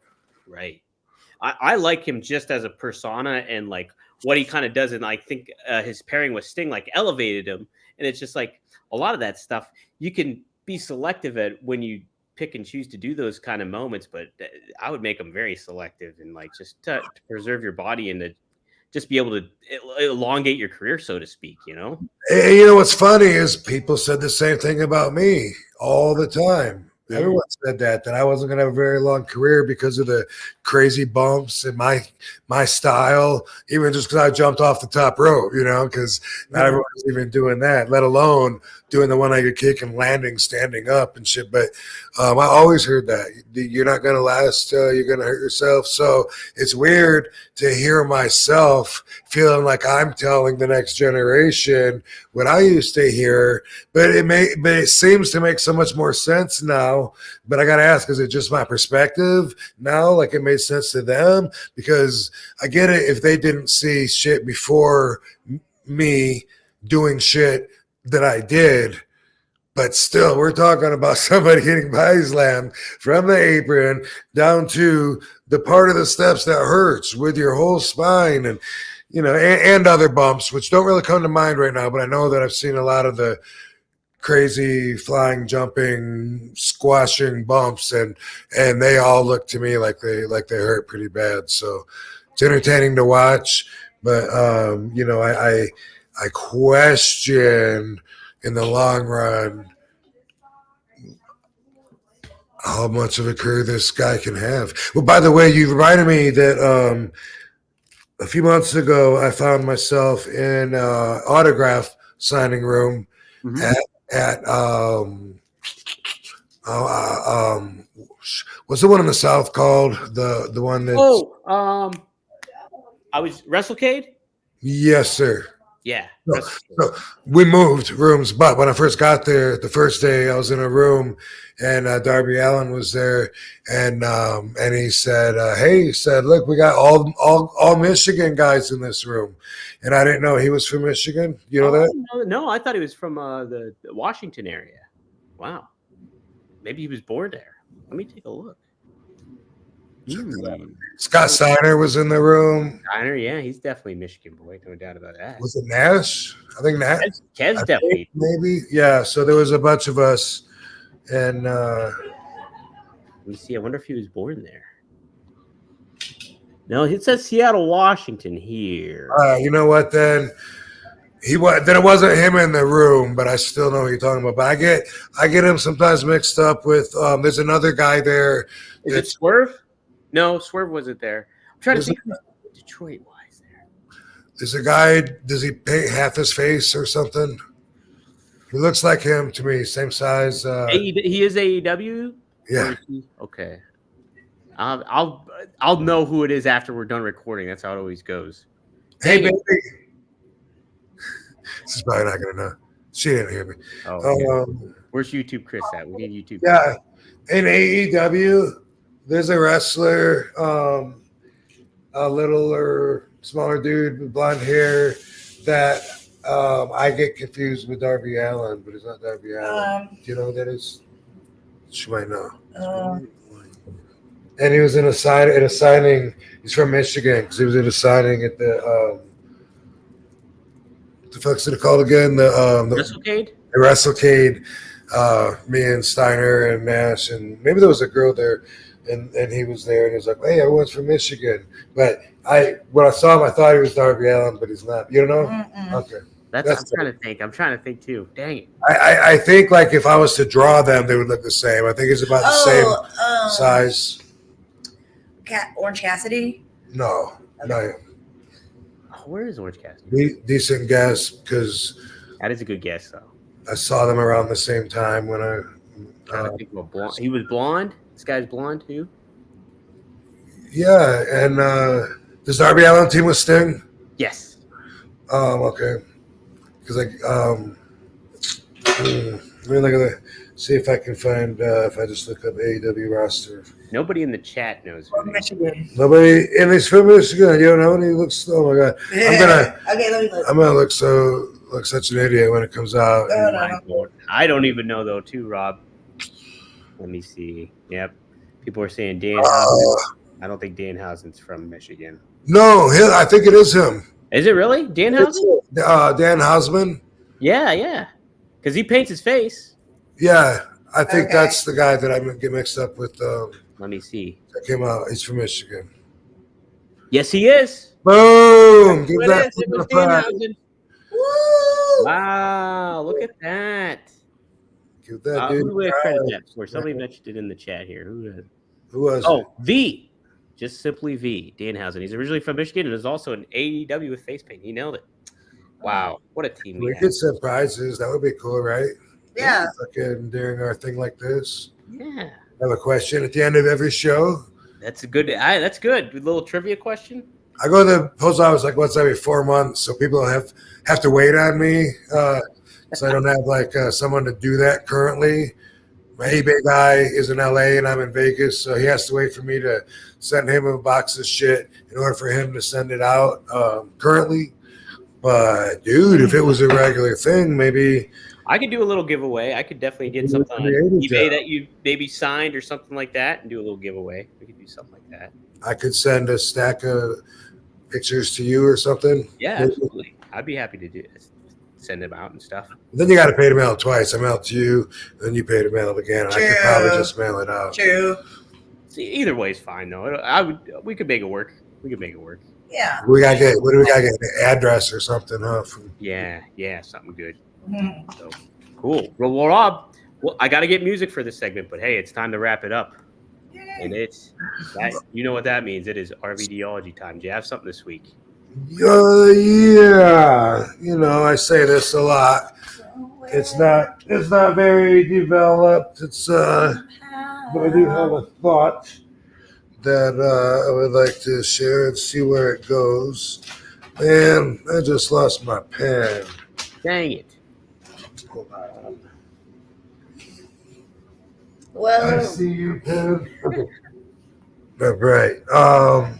So we don't want to use the same music for our videology that we use for the opening because we use it for the closing. We use it for the closing, and then we use it for the close. Well, so we use it for the opening of this of the countdown here, but then I also use it for the closing of our audio.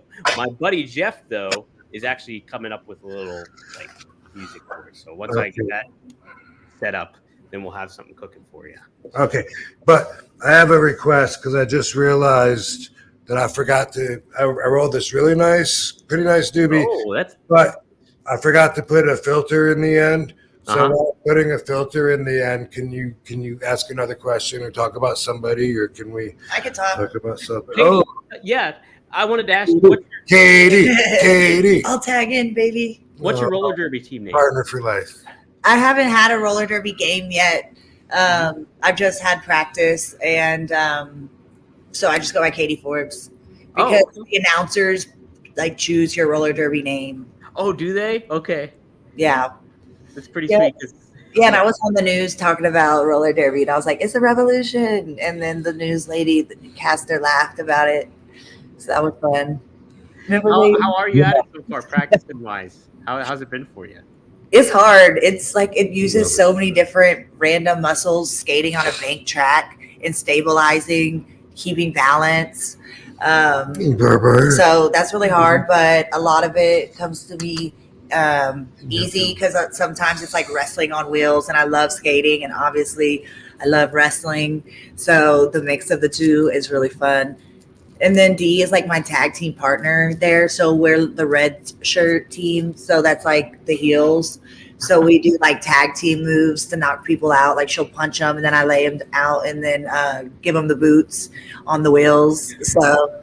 So I like to work all that in there. And I love the cardio of it too, of skating. I love that. Now, how long does a match last? What are they called? Just a match or a game, or how long do they last at these? Can you answer it, baby?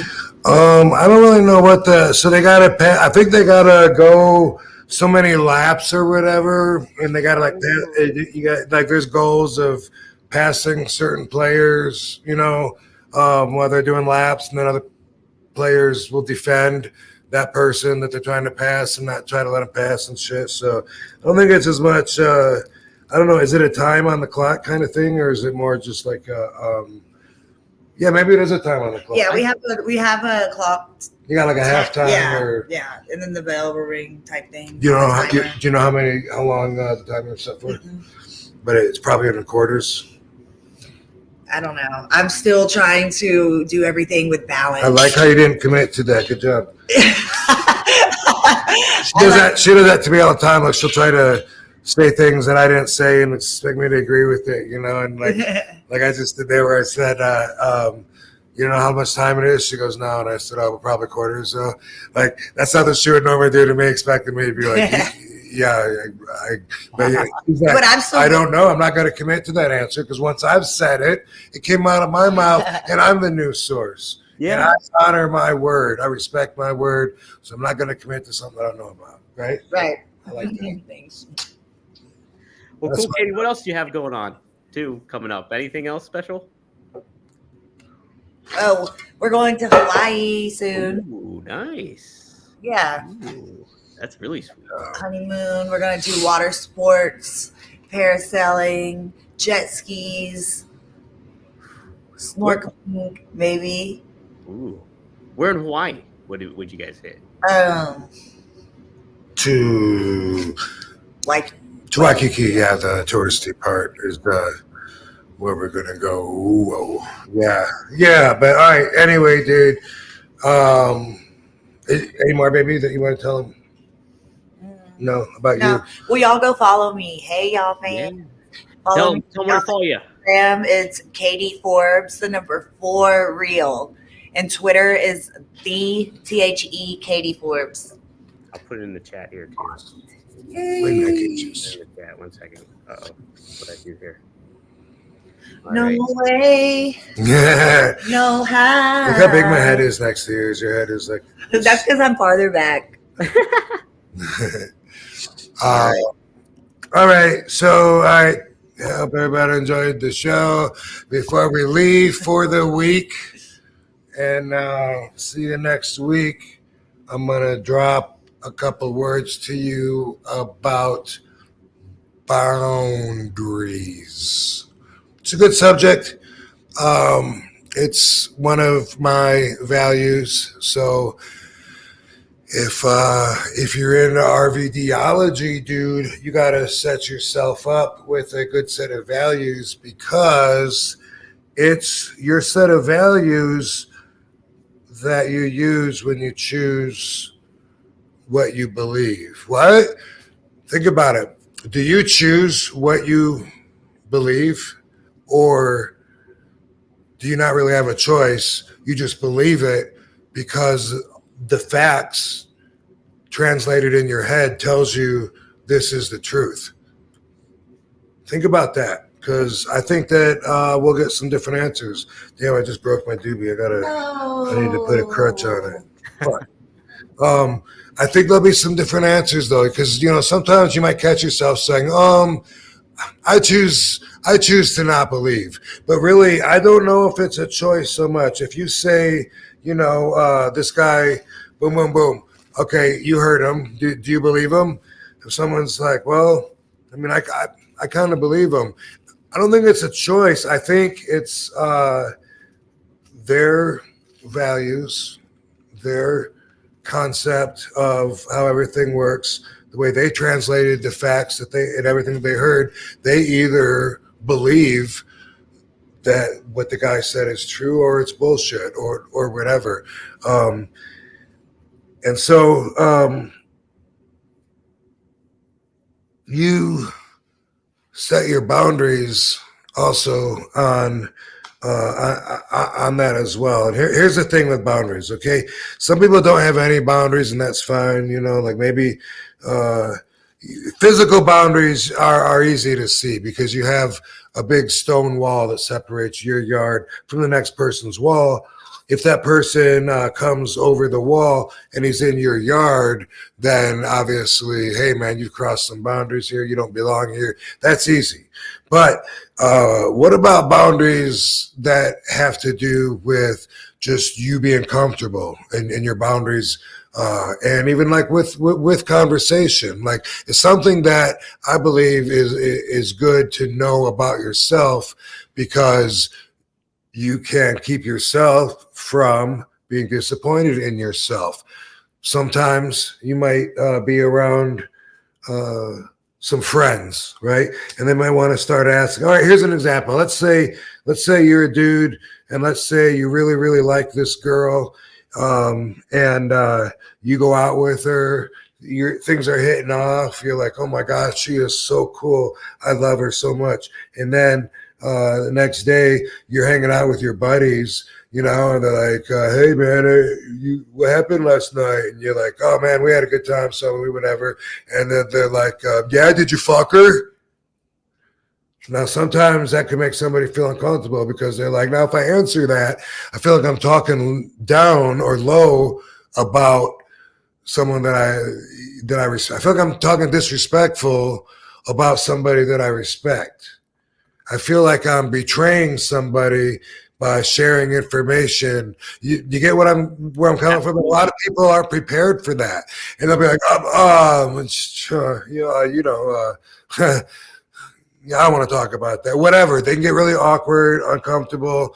I'm here today to give all of you permission to have your own boundaries. And when something conversational hits the alarm that tells you your boundaries are being close to being compromised, here's something you can say. Boundaries, dude. Just like that. Or it's personal. You could say it too. Yeah, same damn thing. Like Dango back in the day used to have a girlfriend, and Tom was our older evil mentor, and he did that exact thing. Dango and Julie were really hitting it off. In fact, Dango decided not to go on the road with us for Tennessee because he wanted to spend time. He missed his girl. Didn't like being on the road away from her and stuff like that. And Tom, specifically to try to desensitize him, would be like, what, is she that great of a fuck? I mean, what, how's her pussy? You don't want to hear someone talk like that. But guys will do that. Guys talk around each other like that. And when they do that, it's like they're almost trying to force a bond that you're not comfortable with. You don't want to be on those terms with that person, but it's awkward. So it's good to know ahead of time, because Tom, for instance, would say that exact same thing and make Dango feel uncomfortable. And even early on, he'd be like, what, you think she's the only one with a pussy? There's all kinds of girls out there, and put you in an awkward. There's a few different things that I find that people will get personal about and make you feel this way. One of them is sex, which I'll tell you, RVDology is something that I learned over many years and am still learning. But the last several years, meaning the last 5, the last 10, whatever, I feel way more intelligent and knowing than I was before.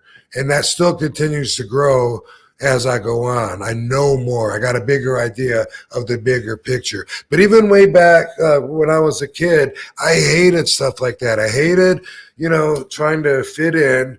I hated that I was supposed to talk about stuff just because the other boys talked about it. And supposed to do things just because the other boys did.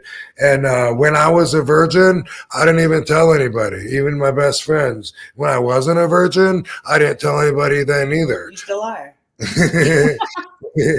Yeah, I really felt like I didn't want to know them that way. I don't want them to know that about me. I don't want to be on that level, that relationship with them. And sometimes they won't understand. So what? So-and-so said, what about you? What about you? What about you? Come on. Then it's peer pressure because it's like, well, we're all talking about it, and then sometimes, you got to say, well, you guys can all show each other your dicks too, but I'm going to go find something else to do. Fuck you guys. So I'm giving you, permission to have boundaries so you don't feel like you betrayed yourself by talking about stuff that you don't. When it comes to money, sometimes people come right out and just ask, hey, what kind of money do you make, doing such and such? And on the other side, a lot of people offer that up too. And even that's awkward. I have people do that all the time. Like I'll be talking to someone, I'll be like, I manage the building down there, and it's pretty good. I got health insurance, and work 5 days a week, I enjoy it, can't retire for a while, but it gets me $60,000 a year. And there'll be like some awkward silence. And I'll be like, I mean, that's good for me. As if now all of a sudden they're trying to compare and imagine, like how that translated to me. It's like, dude, TMI, if you really want to share that, fine. I don't know what kind of response you're expecting, but pretty much for me, I'm just going to let that roll over my shoulder. I'm not going to say anything about the amount or what I think about the amount. I might just say, hey, good for you. Good job. So something to that effect. This or not. Okay. Yeah. So there's money and there's sex, and sometimes your boundaries are written out for you. Like say you're in the mafia, right? Well, those guys come first. You're not allowed to have anything too personal for your peers there. And that's called omerta. That's their secret code. So if I'm in the mafia, if I'm an actual member and I'm hanging out right now and my wife and I are about to go to bed, but I get a phone call, and if they say, hey, what are you doing? And if I nothing, if they want to know, exactly what I did or what I'm going to do or whatever, you have a meeting and you hold anything out from them, it could cause you death, especially about money, because they're part of that. So they want to know, what'd you pull in from that gas station scam, and what'd you do with it, and boom, where's my cut? So all that stuff, they come first. In wrestling, it's kayfabe. That was our omerta. And it used to be like that when it was like a good old boys behind closed doors. You used to have to adhere towards certain fraternity-like rules. If you were in the wrestling business in the 70s and you didn't, and you had naked pictures of your girlfriend or wife that you didn't want to share, they'd kick you out of the dressing room. Wow. And that's the way that it was. They came first. It was the boys. If you started I can't tell you how many times I saw this when I was really young getting in. Someone that dates a girl, maybe it's a groupie that all the other guys know, or maybe they all see her for the first time together. But either way, if that person gets feelings and gets upset when one of the other guys wants to talk to that girl, that wasn't allowed. You were called a fence builder. Wow. No building fences, if you're not one of the boys. Stuff like that in the real world, I say, fuck that. Have your own boundaries so that you're comfortable with yourself. And you can do a whole interview on the radio. And then afterwards you can say, man, I'm glad that I didn't answer that question or that question, because sometimes you open up and it's something you got to learn, like we all do. When I first started dating Katie, hey, baby. Baby. Yeah, baby. This is for you to hear. Okay. We're going home with this one. Okay. When I first started dating Katie, I, for some reason, talked to Johnny Stramboli. Oh, Johnny the Bull. Yeah. I guess he must have called me, which isn't the strangest thing in the world, but it's next to the strangest thing in the world. Okay. Like, he lived in Phoenix, in Arizona, and when I would go to wrestle or appear in Arizona, sometimes I would call Velvenis or Navajo Warrior, and I think they would send him, so I got to know him like that. But we don't normally talk. But when I started dating Katie, I guess he must have called. I talked to him, and he was saying that he knew her and stuff. And he says, man, one thing I always wanted to know, how's that ass feel? They don't even know each other. What?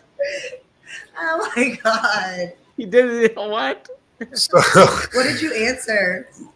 Right. So, man, I wonder what I did answer. Whatever it was a non-answer answer. I didn't want to just try to seem cool. And that's the thing. People feel obligated, just to be like, yeah, good. Or, people feel obligated to respond all the time in places where I don't, just like if someone said, oh, you don't know how much money, or probably was sent like in quarters or something, right? A lot of people would be like, oh, probably, like, what did you just pull out of my mouth? Like, a lot of people I catch doing that, and that might be like a whole nother day to spend to pull that kind of strength in the defense system up. But whatever my answer was, maybe I said, I haven't really felt it, or, because I probably hadn't. It was, I don't know.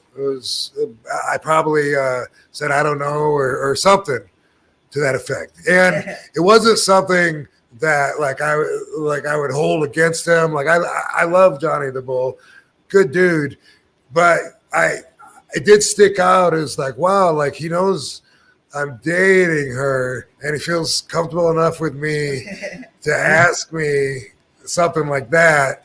Like, wow, like, does he think that he and I are that close, or dudes just feel that close with each other when they subscribe to the bro code, which I think is the deal in a lot of places. But either way, I'm here to tell you it's okay to have your own set of boundaries where you're comfortable talking, and if someone gets to a point where you don't want to talk, be it money, be it even personal feelings sometimes, you know what I mean? Like someone could just be like, hey, how did you feel like when you saw that scene in that Von Erich movie, and it related to your life and your brother or something like that? You could be like, I don't really want to talk about that, or that's too personal, or kind of crossing the boundary with me there, or fuck off, dude. How about that? Or you can answer it, but that's the thing, is you have the choice. Don't ever think you don't have the choice. I'm giving you the right to have your own boundaries for people asking you questions, and also when you talk to other people too. Think about that. There's a lot of questions that I don't want to ask anybody else. One, because I really don't want to know the answer. And two, because I feel like it crosses the boundaries of how reasonable adults should talk to each other. So that's what I want you to think about till next week. So happy fucking January till then. Happy January till then. Happy January. Happy January. Yes. It's a good one, Rob. Yeah, it's a good way to put it too. It's either boundaries, or like it's personal stuff. I don't feel like talking about it. We did have a super chat chime in. A couple of them real quick. Okay, so here it is. Jem the Dawn just said, sending good vibes to Rob, Dom, and Katie. Cheers. Thank you. Awesome. Appreciate the good vibes, and I am feeling them. Absolutely. Good. And then we close out with excited to close off with my song, One of a Kind. Oh, we can do that. No way. Fitting in ain't easy when you're one of a kind. That's it. I know that's right. RT Machine asks real quick, can you rank the worst to best with the 4 wrestling rings? TNA, WCW, WWE, or ECW? How would you rank those as the best? Okay. I'll try. Worst to best. What's the worst one? Worst to best. I think it'd be ECW. Wait. Worst to best. Let me do best to worst. Let me do best to worst, because okay. I'll just do it backwards, and then because you know what? You might hold on a second. Maybe you got him ranked worst to best the way that you got him in there, but to be honest, I don't really remember how tight. I don't remember that much about WCW's ring because I was so young and green. I'd only been wrestling like 2 years. I don't remember if it was nylon or cable, but I do remember the match where, well, one was on TV, but I would run into the ropes, and I would jump up to the middle, and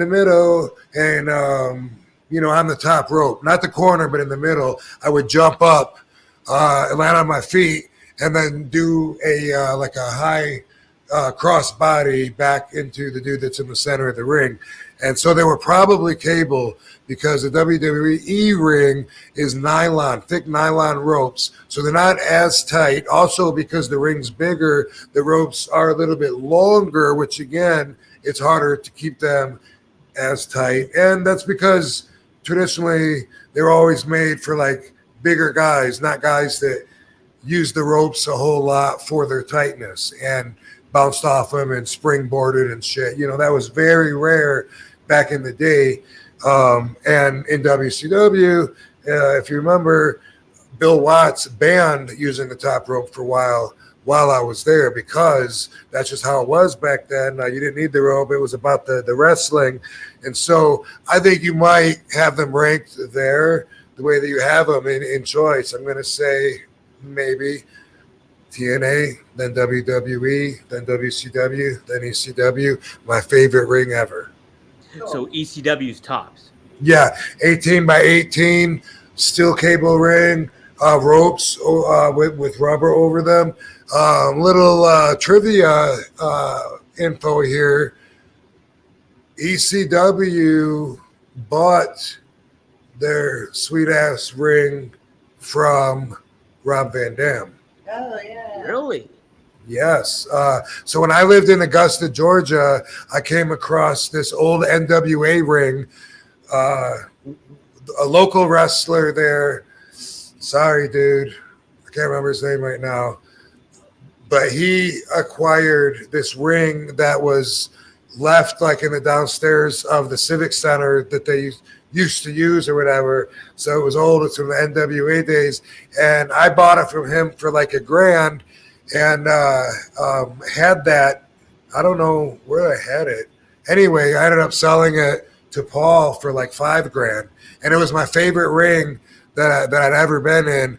And then as I understand, as Paul told me, they replaced that ring with another one they had built to be just like it, and then put that ring in the wrestling school.